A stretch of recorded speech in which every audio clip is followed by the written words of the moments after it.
Alright, here's the van inside of the door. There is a plastic cover on the back of this door, which a lot of these did not get. This also has a plastic liner on the sides, all the way on both sides.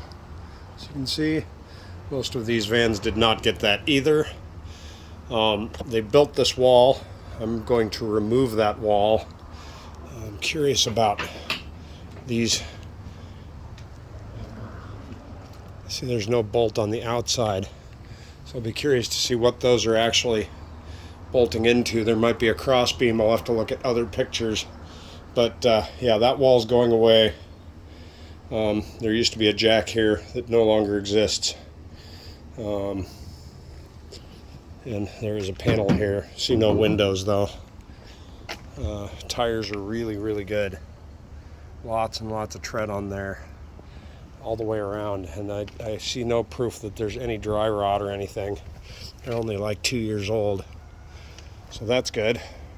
It does need a windshield. There's a crack right across here, but and there's a missing panel right here.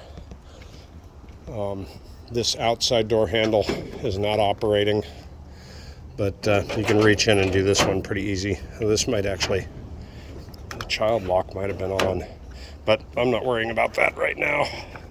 That's not what I'm here for. I was planning to get rid of this wall, but it looks like I could take it apart with some screws a lot easier than just sawzalling it, which was my plan. The other side, this side looks all carpety, but this side back here, it's you can see it's just plywood. If I go up in here, it's just plywood,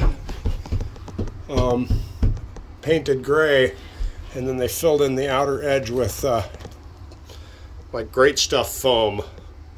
So that's going to come out. This whole wall is going to come out, go away. Also, this rack will go away. I don't know what its purpose was, but I don't need it. We'll see what we do with the ceiling and the side panels. The long-term plan will be to wood panel the sides, but the fact is that I just need to get it up and camping and capable. And this van has one incredibly awesome feature. I just picked this up.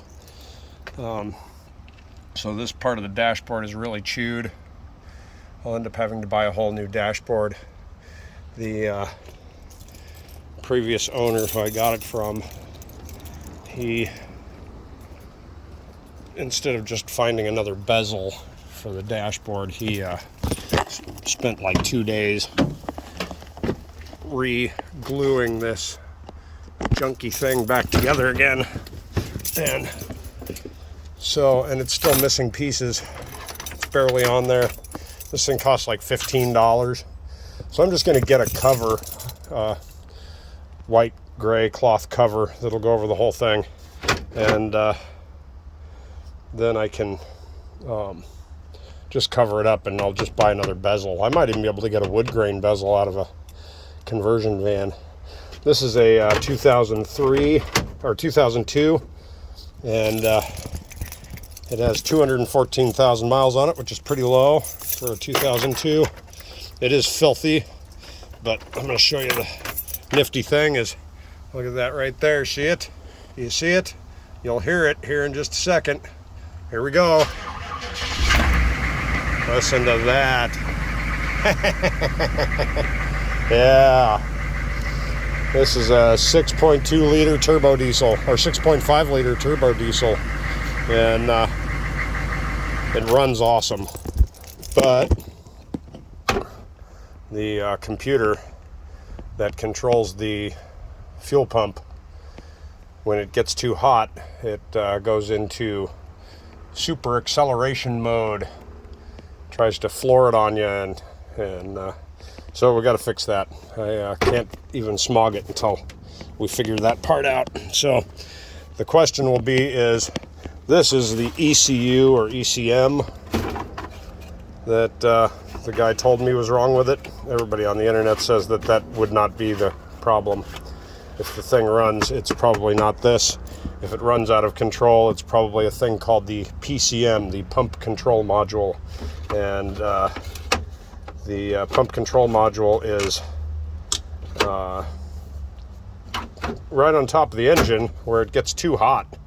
And after it gets too hot a few times, it, you know, a few hundred times, whatever, after it does that, once it does that, it will tell the pump to pump like you got your foot to the floor. And so it's not safe. And so what people did was, because that thing would overheat, if they replaced it, it would just do it again after it had overheated a few times. So you can buy a relocation kit, and basically it's just a wire that allows you to move the pump or the pump control module to a different location. And that's what I am here. Sorry, hang on a second. That's what I'm here to try to discover is there already a pump relocation wire on this van, or is there not? Here's an interesting thing. It's got a it used to have at least a heater. Show you. See, it used to be able to plug this into the wall, and it would heat the oil in the bottom of the engine, so that if you were in the frozen, you know, wilderness, it would keep the engine warm enough that you could start it after you had sat overnight. So anyway, I got to get this pumpkin off this thing, and maybe the whole entire thing, and see if I can figure out if this thing's got that relocation kit on it. If it does have the relocation kit, then all I need to do is buy the module, because they still go bad, even if it's been relocated. A lot of people that own these 6.5 liters carry a spare one, so they can just pop out one if the truck does this crazy thing, or if it just dies, they can just pop it out and stick another one in there. And in time, I'll probably end up doing the same thing. But for now, I have to figure out if it's even relocated, because if it's not, I have a big job to try to get in there. But here you go. The 1 ton, it's a 1 ton Savannah extra long diesel. And I am super psyched. See that? 3,500.